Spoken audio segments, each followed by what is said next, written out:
taking some time to build out your Facebook page. You know, that Facebook literally walks you through, I think, 6 or 7 steps of fill out your information, put in your website, you know, add your phone number, add a picture of your business, and you know, write a status update. You know, take some time. One, that's a setup, but also take some time to see if people are talking to you on your page wall and responding to them. You know, sharing information about whether it's links back to your website or upcoming events you've got, product launches, and whatnot. You know, taking some time to be active on Facebook. It doesn't really take a whole chunk of your day. I think if you check in once a day or so, you should be just fine. But you know, it's just so important to respond to anybody who's commenting on your page, and also, you know, take some time just to make sure that you're sharing current information. You don't want your last status update to say January of 2011.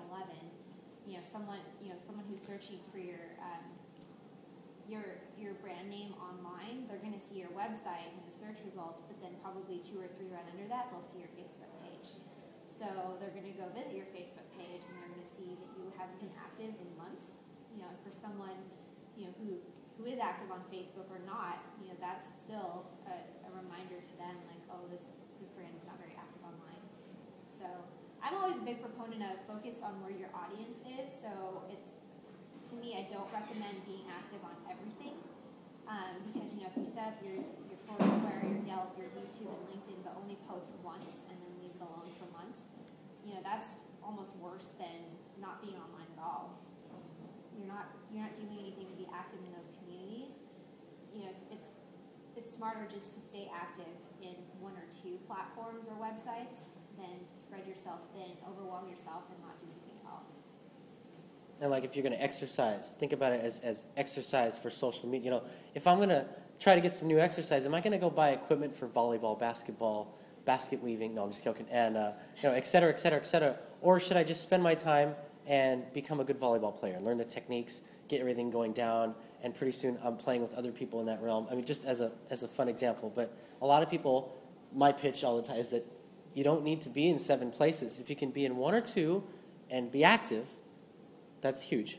And that was why I ignored Twitter, actually. I purposely ignored Twitter. I spent all my time in Facebook and emails. And so now I've jumped into LinkedIn and Twitter more. And my LinkedIn, actually, at the beginning of this year, I think I had 67 connections. So, and I haven't even been outbound very much. It's all been inbound, and we're at like 600. So, you know what I mean? It's just spend the time somewhere. Josh, your feedback?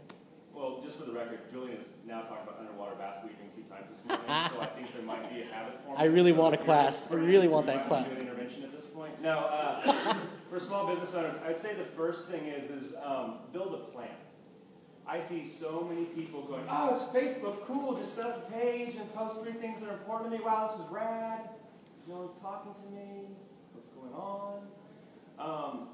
Build a plan first. Sit down and think about your organization. If it's just you as a business owner, figure out how much time you have. What are you comfortable with? Some people are not comfortable on Twitter. That's okay. As Jess said, there's 800 million. Half the internet users in the world are on Facebook. So use that if that's where you're comfortable. If you're not comfortable on Facebook, you're more comfortable on LinkedIn, that's okay too. But build a plan. Figure out what resources you have, how much time you have dedicated to it. Do you have other people on your team that can help you with it, and what are they good at? What topics are you going to talk about? How are you going to take the brand? We talk about humanizing brands, and we take the brand off the top shelf that sat in grandma's house for 50 years, and you guys, as kids, always go, that's really cool, I wish I could touch that. Well, now take the brand off and realize that you're handing it back to your consumer sets, and build a plan about what you want to hand to them. And understand, again, as Jess said, who is your audience? If you're taking down this piece of china, you're probably not going to hand it to a 2-year-old. It's probably not very smart. They'll break your brand. But figure out who you're handing it to and build that plan first. And then build some success metrics and be very, very, put high goals on the ground, but be real about what you're going to do. It takes time. Just because you enter the straight, it was like, oh my God, I've been waiting all day long for this person to show up here. It's just not the way it is. You have to build value in that content. So build the plan, understand what you're capable of, understand what resources you have, identify the networks you want to get involved, And then do a little bit of research. Understand what it is. If you really want to get involved with Twitter, there's a million great YouTube videos, there's a million great blogs, there's a million books about it that can kind of break it down so it really helps you have an understanding of what it is. And so, icebreaker. I know. I'm going to say it. Literally. It's okay.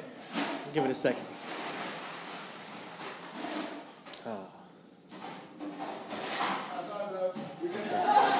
This is their chief artist. Give him a hand. I love this guy.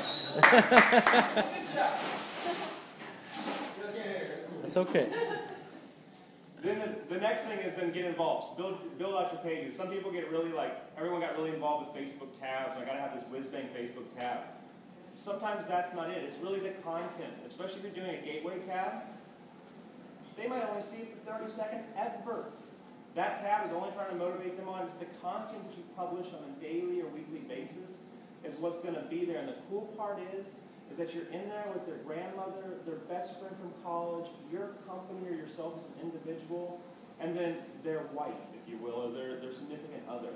And I think that that's really important to remember where this is going. I always talk about it's the digital living room, so don't come in and start smoking and putting your feet on the couch. So build that plan, identify what you're comfortable with, identify the resources you have, identify the content wells, then the platforms, and learn. If you're not comfortable or you don't know, learn a little bit. I often tell people about Twitter is go out and just, what are you passionate about? Julian, the underwater basket weaving. Then go find the 5 top underwater basket weavers and follow them and understand what they're talking about. And that's where it starts to become real for you.